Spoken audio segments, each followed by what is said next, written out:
Hello, Just2Film here. I want to talk about the transgender representation in Emilia Perez, starting a new series called Bad Trans Films. Now, Emilia Perez was honestly one of my most hyped movies of 2024. The filmmaker behind it, Jack Ayudard, who's the director and one of the 4 writers, has made some of my favorite movies, and I've seen most of his films. Sorry if I'm mispronouncing his name, but I absolutely love Sisters, Brothers, and Rust and Bone. Like, seriously, check them out. They're very authentic and interesting character studies. So when I heard that his next film is going to be about a transgender woman, like me, I got super hyped. But I was also a little bit cautious because his last movie, Pérez the 13th District, had a character just randomly drop the T slur in it. T'es quoi, toi? Je suis quoi? Un trans ou un trave? Ah non, je suis normale. Enfin, je vais dire une femme, quoi. Ok. Femme normale. Avec le perruque et le rouge, c'est pas évident. Bon, alors dis-moi.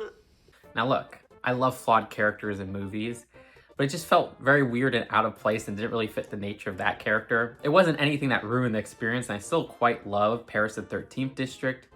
But yeah, that put a little bit of a warning, like, does this guy understand trans people enough to make a movie? I was very fortunate to go to Toronto International Film Festival, and this was at the top of my list. More of a priority than Queer and The Brutalist, which I did end up seeing there. Man to woman. From penis to vagina. Yeah, Emilia Perez did not turn out to be good. And so right away, when the film starts, it focuses not on the trans character, but Zoe Saldana's Rita character. That was another warning sign for me. Spoilers, at that moment I was like, okay, the trans character is going to be sidelined and is going to die at the end, like so many other movies like this, right? Now, Rita is a lawyer in Mexico City, and right away we get our first musical sequence beyond the music in the intro. And this is actually pretty interestingly choreographed. I do think some of the cuts there are a little bit frustrating, but maybe I was just spoiled with, say, the wonders of the opening of La La Land, which is one of my favorite musicals. So anyways, Rita wins this case, and she gets a threatening call on the phone that tells her to go out by the newsstand. The mysterious caller promises riches. Then there's another scene of a musical number where Rita sings about her hardships as a lawyer. And it's kind of ironic when you have like the cleaning ladies in the background. Anyways, Rita goes to the newsstand and shocker, she's kidnapped. And we're introduced to our trans character. Yeah, it took us more than 15 minutes to get to the introduction of this character, even though the film is named after her. She introduced herself as the crime lord Juan Manitas del Monte. Yes, this is a character that's Emilia Perez. Look, I'm sorry for the pronunciation. I am a gringa like Selena Gomez in this movie. I'm Dominican and Puerto Rican, but am terrible at speaking Spanish and pronouncing Spanish names, so I'm very sorry there. There's another musical number of Emilia Perez singing her wants, and it just comes off super cheesy. Contestar esa pregunta supondría que usted ya aceptó la misión y ese... And like the film is still trying to portray it as a menacing, serious moment. So it's kind of a clash in tones there, which is something that I feel a lot with these musical numbers. You could cut a lot of these out, and trust me, there's some that you should have cut out. And this would have been a better movie. That whole song comes off unintentionally funny, and also the name of the bank being Gaylor Bank. That's not a real bank, by the way. The crime lord tells Rita that she wants to become a woman. Girl, you're a woman if you identify as a woman. It's that easy. ¿Quiere decir físicamente mujer? Sí. Yo soy abogada, señor Del Monte. Yo no soy cirujana. Para eso acabo de contratarla. Para encontrar uno bueno. You don't need a surgery. You don't need to pass. You're a woman, okay? If you believe you're a woman, you're a woman. I don't like that this film is already starting out with, okay, we gotta set the goal points of surgery, which not everybody could afford to become a woman. I've unfortunately seen this mindset a lot online, even from fellow trans people, where they say, oh, people who don't traditionally pass, which means looking like the gender you transition to a way that society would accept you, you should not go out in public because you're actually not transgender. And then others saying, oh, you're not transgender if you don't get this surgery or that surgery. And that's just so disgusting to me. I don't get why people insist on gender being something related to your body parts or how you look. Okay? It's how you feel. ¿Quiere ¿Quiere cambiar de vida o quiere cambiar de sexo? ¿Cuál es la diferencia?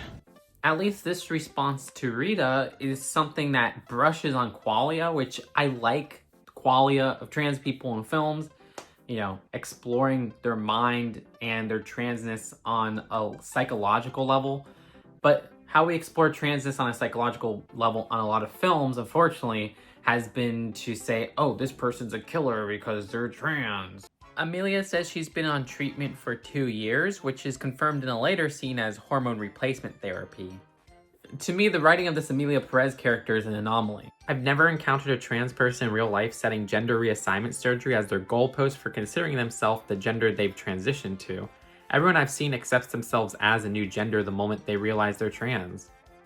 And in this film, Emilia Perez doesn't seem to believe she's a woman until she gets a surgery, despite having years of hormone replacement therapy on her belt.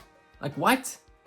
And Rita's immediate misgendering of Emilia after this discussion, and with Emilia not correcting her, just furthers that idea that this film is promoting that people are not transgender until they get a certain surgery or until they have certain body parts, which is very frustrating and very dangerous. I've seen transphobic jokes about certain body parts and what you have and what you don't. I've seen very degrading, pivotal, emotional scenes in films about discovering that somebody has a body part or whatever that doesn't match your view of their gender. Even worse, trans people have been murdered for having certain body parts discovered or having their identity as a trans person discovered by people in real life. And I don't like that this film is so far promoting that you are not the gender you are until you look a certain way. There's been laws that restrict a lot of trans people from accessing spaces for not looking a certain way, which just breaks my heart. But anyways, Emilia wants Rita to find her a place where she could have these gender reassignment surgeries and gender affirmation surgeries in private. And then we get this really kind of out of place visa ad. Con tarjeta. ¿Qué tipo de tarjeta? Rita, ¿Ah? Bueno, el jefe está con el ¿qué cliente. tipo de tarjeta? Están esperando. It's time for the song. Hello, very nice to meet you. I'd like to know about sex change operations. I see. Men to woman, or woman to men. Man to woman. From penis to vagina. When I saw this at TIFF, I was sinking down in my seat in embarrassment. I was like, oh gosh, what did I get myself into? Mammoplasty. Yes. Vaginoplasty. Yes. Rhinoplasty. Yes. Laryngoplasty. Yes. Mammoplasty. Yes. Again, so much fucking focus on body parts. Stop it. The trans experience is not about fucking body parts to a lot of people. It's stuff up here that makes us feel trans, that makes us realize that we're not the gender we were assigned to at birth. Stop with the fucking focus on body parts, people. Not just with this fucking movie, but people in real life are always fucking obsessed with what body parts we have. Just fucking stop. Stop focusing on fucking body parts, okay? Mammoplasty. Yes. Vaginoplasty. Yes. Rhinoplasty. Yes. Laryngoplasty. Yes. There are mentions of other surgeries in this song. And it's funny because Rita's like, tell me the harms and the pros and shit like that and how it's done. I want to know it all. What is the protocol, the techniques and the risks? How many operations? How much time do you need? Mammoplasty. Yes. Vaginoplasty. Yes. And the doctors just devolve into just naming different gender affirmation surgeries. And we don't get any closure. It's so fucking cheesy. It's a hilarious song. And while the film doesn't take it super serious, it just is a very narrow view of the transgender experience. Again, so fucking focused on body parts, like just chill the fuck out. That's it. Physical attributes of being trans, but we're not talking about the mind of being trans. And again, so much focus on Rita. No Emilia Perez for another couple minutes. It's just Rita, and Rita's little adventure. Last bumpis just for the bath. How much will it be? For you, $4,500. God damn, this shit is cheaper than America. I'm gonna take a little trip to Bangkok. But anyways, after her little trip, Emilia calls her up and threatens her to hurry the fuck up. So next, Rita is in Israel with an extremely transphobic doctor. But I will never fix the soul. If he's a he, she'll be a he. If he's a she, she'll be a she. God, stop. Don't, nope, stop singing, please stop singing. Will you please tell your Mr. Mystery, instead of having plastic surgery, he'd better change ID. This might be the worst sounding song of the film. This guy cannot sing in this song, at least. It sounds awful. And it's so funny because this song is about a doctor who's saying, these surgeries, they will not change his soul, misgendering Emilia and all this stuff. Like, you know, souls have genders, guys, right? That's something that we gotta stick to. And Rita's pushing back like, no, he is going to change. He will become a woman. He. And it's like, girl, stop misgendering Emilia. God damn it. She. You better trust my Mr. Mystery. If you had seen what he has shown to me, you'd be a better man. And it's so cheesy that Rita will just talk straight to the camera like, everybody, that's right, we gotta accept people. Ladies and gentlemen, and everyone in between, and everybody no one has ever been. I'll never let you down. Yeah, I'm not kidding. And it's like, you're doing this while misgendering this person. Congrats. Ooh, wow, Rita, thank you. You are so brave. You are so awesome. You're such a great person. To me, it's very performatively liberal. It's something where it's like, we gotta support the trans people, but we're going to continue to misgender them and not actually understand anything about being trans. Changing the body changes society. Changing society changes the soul. Changing the soul changes society. Changing society changes it all. Anyways, the surgeon is brought to Mexico so that they can convince him. And we get a little bit more of trans qualia here. Okay, I like this moment. I have always been too. My real self and the beast that follows me like a shadow. You don't have to show Rita visually. Stop with Rita. But still, I like hearing the mind here. Pero ya no puedo más. Pensé cientos de veces en quitarme la vida. Pero no es justo desaparecer sin haber vivido tu propia vida.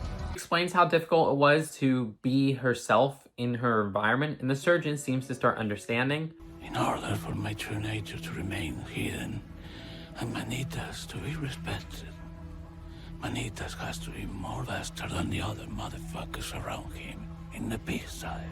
Regardless, it feels honest, and there are some great shots here visually. And the film introduces Emilia's wife, who does not know that Emilia is trans, which is Jessie, played by Selena Gomez. Unfortunately for Emilia, she can't really say bye to her family because she doesn't want them to know that she transitioned, and she's gonna have to fake her own death. And this kind of plays into another trans trope I don't like, where a lot of cis people think that trans people abandon their family, abandon their responsibilities when transitioning. And in this movie, Emilia Perez is faking her death, removing herself from her family in that regard. Her family will relocate to Switzerland. Now you'll see that she yearns to be back with her kids later on in the movie. But as it stands, I don't like how that feels a little bit in that direction.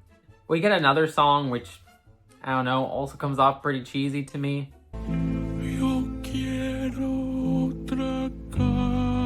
Disappointingly, it's heavily focused on the physical attributes of being trans, as opposed to the intangible attributes and feelings. But the fake death is successful, and Rita has to burn the evidence in her journal so that nobody could find out what really happened. And cut to Emilia waking up from her surgeries. Damn, did she have like all the surgeries in one fell swoop? Like, yeesh. That's crazy. That's not how it works. A lot of these take time to recover from. And you need to be spaced out because they conflict with each other. So that's not very realistic. And then also, her voice sounds more high-pitched. Señora Emilia, And like, okay, I mean, they do mention the voice feminization surgery in that infamous song, Laryngoplasty. but like, there's no bandages at the neck or anything there, so that's also very confusing and does not make sense. Like, her laryngoplasty was just so instant, she doesn't even have to heal from it. Cut to 4 years later, we're at a group dinner, and we see our girl Emilia, who looks gorgeous, and Rita does not recognize Emilia. But it seems like Emilia pulled some strings for Rita to meet up with her here. And Rita doesn't get any clue until she just randomly does figure out that it's Emilia. Yeah, they mentioned this Simon character who I don't remember from the rest of the film, so I'm just kind of like, how was that the signal of Rita recognizing it? Simon. ¿Sabes que de hecho Simon y yo...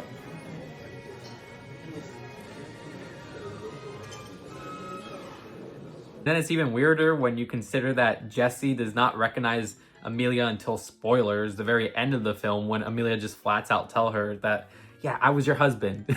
So it's kind of like, okay, that makes no sense. Maybe I'm missing something in this specific part, but I've watched this 3 times. Que viniste por casualidad, dime que viniste a borrar el pasado. Again, another mid-ass song. The visuals here are actually unintentionally funny. Por casualidad. I don't know why that shot really makes me laugh. I do like what Emilia's talking about here, that she feels comfortable and safe in her body, but she also really misses her kids. So Rita goes to Switzerland to talk to Jesse and is like, hey, look, your husband actually has a rich cousin with a mansion. Come back to Mexico. And the plan works with Jesse and the kids coming back to Mexico. Emilia has to hide her excitement with the children because, well, she doesn't want them to know that she transitioned. And Selena Gomez has this scene of her singing in frustration about returning to Mexico. Oh, es caro. Y gracias a la familia. Bienvenida. I don't know. I don't like Selena Gomez's performance in this movie. Her performance feels very forced and inauthentic. Carla and Zoe, I think, do a great job as their characters, and I think they feel natural in their scenes outside of their singing. The singing scenes are very ridiculous for what they are. So this one in particular matches kind of how Selena is with the rest of the film, but to another level of ridiculous over-exaggeration, even more so than the other musical numbers where she's just like, oh, I really fucking hate this, I know she's having a hint of sarcasm to the character, but it just doesn't work for me. Tus joyas esposas querida, tus collares cadenas finita. This part of the audio switching with the iPhone doesn't really match how an iPhone audio quality is. I mean, hey, this whole video was shot on an iPhone. Though I do like the dancing here and the switches between the room visually. That's pretty cool. Jesse calls an old romantic flame of hers, saying that he's the real reason she returned to Mexico. Another scene of overacting, in my opinion. Porque volví. Hasta me duele la pinche vulva nada más de acordarme de ti. Yeah, that's like the worst line in the movie. Hello, old lover. My pussy hurts thinking of you. Anyways, cut to Rita and Emilia, and a woman is seen distributing posters, and one comes their way. And Emilia says that she does feel bad for a lot of her wrongdoings as a cartel later. And cut to back home, when Emilia arrives, her children are almost asleep, and she notices one is kind of awake. And this is this whole song of how she smells like Papa. Ugh. Como papá. Hueles a las montañas. Look, with hormone replacement therapy, everybody will tell you that your smell starts to change, especially the farther along you get in hormone replacement therapy. So to say her scent is like her Papa's scent is very confusing.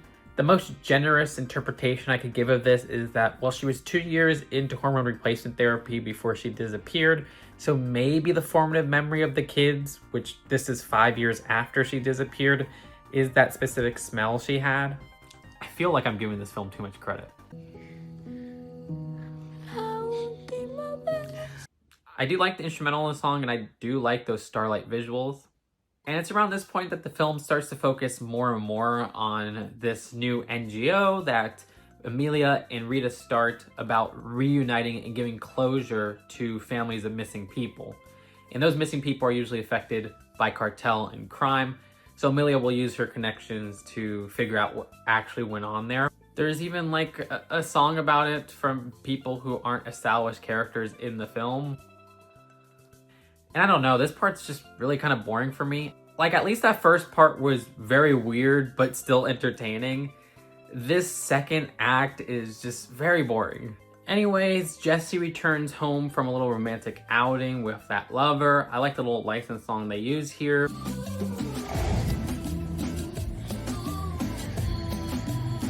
And Emilia pries out that, oh shoot, Jesse has a lover and has had this lover behind my back when we were married. But back to the missing person NGO, we have this scene of Rita singing, which is very indicative of how much this film sidelines Emilia. Like, Emilia is speaking as the head of this organization, and then Rita just starts singing and it like drowns out what Emilia is saying as if it's not important. And we get this song about political corruption, which is not something they really ever talk about, or in my opinion, even allude to for the rest of the movie. Just kind of is thrown in there. The song doesn't really work. It has some good choreography, at least in its musical sequence. And there are also weird parts, like shoving a random person in your crotch. Okay. And this one woman whose husband was missing gets closure, and she's happy that her husband's dead. But what we have here is actually the formation of a relationship between Emilia and this woman. So yeah, this is not just a trans film, it's also a lesbian film. But like, we get two scenes of the two together, which they actually have great chemistry together, but that's it. Like, okay, all this other NGO stuff that we wasted time on in the previous minutes, it's just like, you had something good here, why didn't we get more of this queer aspect? Seriously, I think Emilia and her lover have like 5 minutes of screen time together.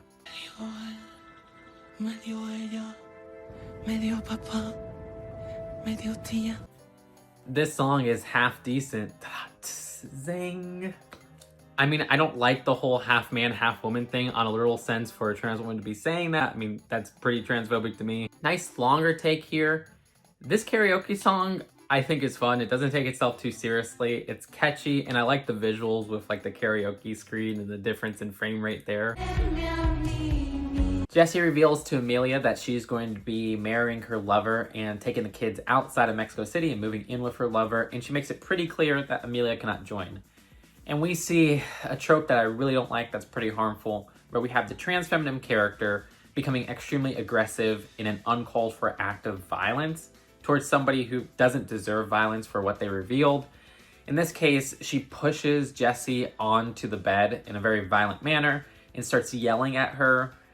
This plays into a myth that trans women are inherently more powerful and stronger and more violent than cis women. And this plays into the whole transphobic debate of whether or not trans people should be able to participate in sports with cis people, because people think that, oh, trans people are inherently more stronger than cis people, thus they shouldn't be with each other in sports because somebody's going to end up getting hurt. Trans people and cis people are born to a variety of different advantages and disadvantages, regardless of if they're trans or cis. There's tall women, there's short women, there's muscular women, there's non-muscular women. Non-muscular women? There has to be a better word for that. You get what I mean. And a lot of people who think that trans people and cis people should be segregated from sports don't consider things like bone density and strength being directly affected by hormone replacement therapy like estrogen. But overnight, Jesse, her lover, and her children run away, and Emilia responds by freezing Jesse's bank account, and hell breaks loose between the two, with Rita in the middle trying to mediate the two. Rita meets up with Emilia's lover, but it seems like Emilia has become a missing person herself. Oh geez, like I said, I wonder what the fate of Emilia is going to be at the end of this movie. I'm sure this doesn't mean that it's going to be leading into the bury your gays trope, which I remember first reading about on TV tropes, but the bury your gays trope is where in cis media, it seems like the lives of queer people is very expendable to the point of being more expendable than cis people. Rita is sent Emilia's severed fingers as a warning, which is pretty darn gruesome and plays into the trope of trans people in cis media like this being heavily brutalized, more violent than other people in the film who are not trans. Look, there's even films I love that play into this trope, and it's very disappointing to see that continue here and very frustrating. After getting a call from Emilia, who is held hostage, Rita goes on the defense with people from the NGO to rescue Emilia. And yes, more trans brutalization as you see Emilia all roughed up. Then we have this whole hostage shootout scene where Emilia sings to Jesse that she was her husband and that she's so sorry. Emilia, you're apologizing to the person who's over here trying to kill you and kidnapped you and severed your fingers. And yeah, throughout the whole time, Jesse just kind of dead names her. Jesse and her lover stuff Emilia in the trunk, and the two try to drive off, arguing at each other while Jesse continues to dead name her. And they crash the car, and the car bursts into flames, and all three die. Shocking, shocking ending for the trans person. They didn't just die this time, we got two other cis people, so I guess this breaks all harmful tropes. Quick cut to Rita's reaction, and we have a funeral scene celebrating Emilia's life, and then it ends.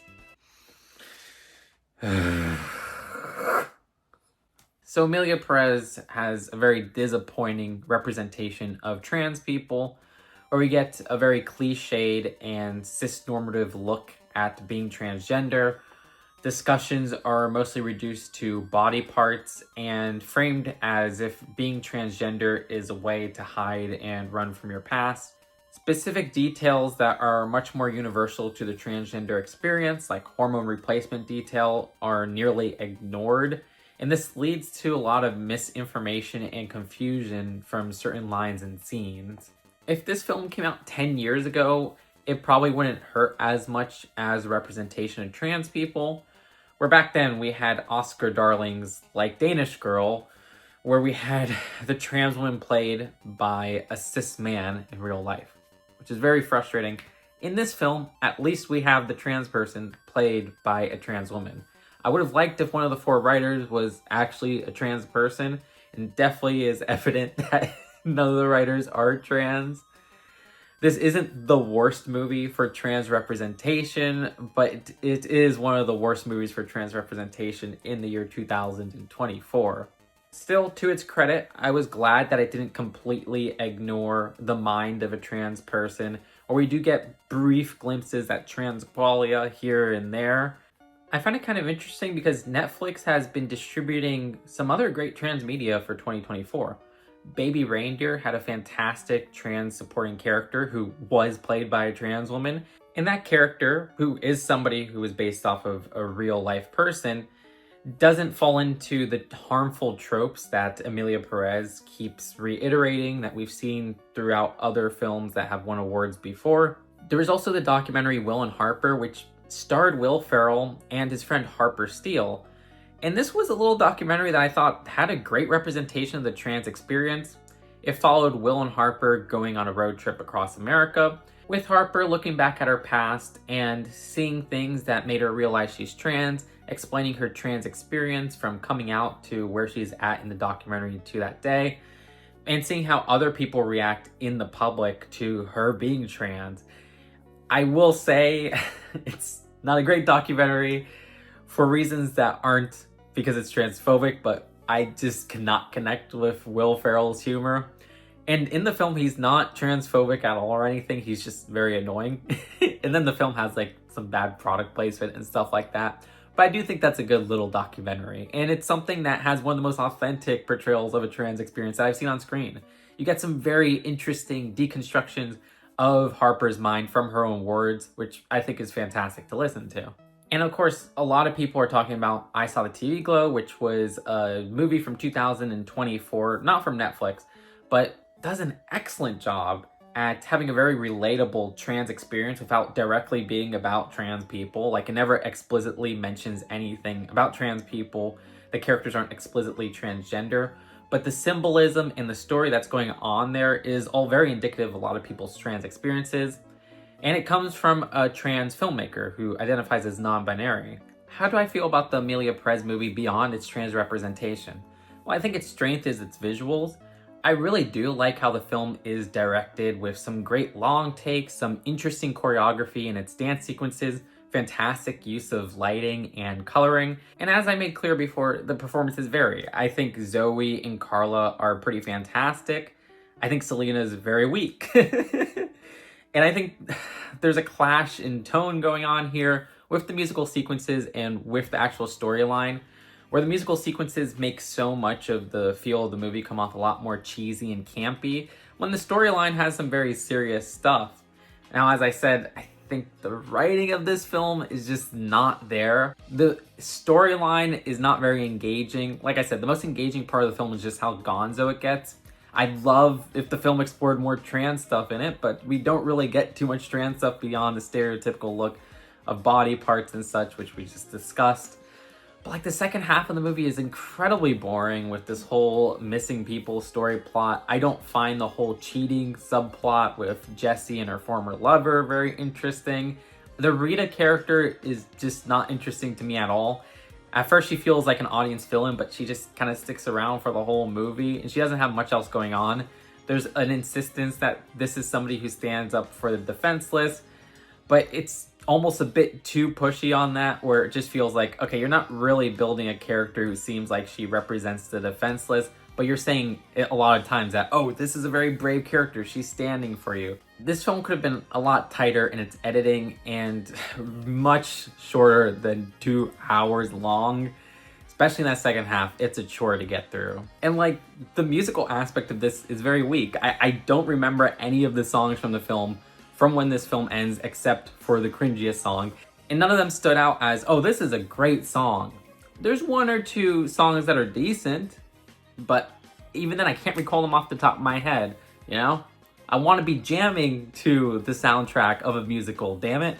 So yeah, I don't like this film very much, and it's easily my least favorite Jacques Ayudard movie. Sorry, I keep mispronouncing your name.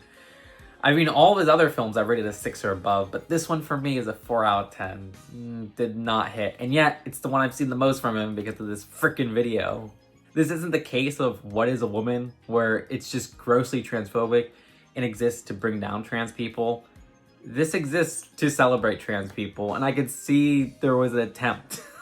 Incredible misfire, an incredible explosion of poor writing and cliche and daftness and not even having any trans people in the writing team. But I don't think this was made to attack trans people. Finally, I've given you my experience as a trans person watching this movie and things that irked me. There's been a huge backlash from Mexican people about how this film represents Mexican culture. If you have an opinion there, please let me know in the comments. I'd love to hear your opinion. I don't have a say in that. I haven't lived that experience, but I'd love to hear your experiences. Let me know in the comments and let me know where you agree or disagree with this review, if you do at all, any points I made. I'm sure I made mistakes here and there. I'm only human. But that's it for now. Subscribe for more videos like this and check out my letterbox where I give my most honest movie takes. I think that's it for now. Thank you so much for watching and I'll see you later. Peace out. Bye.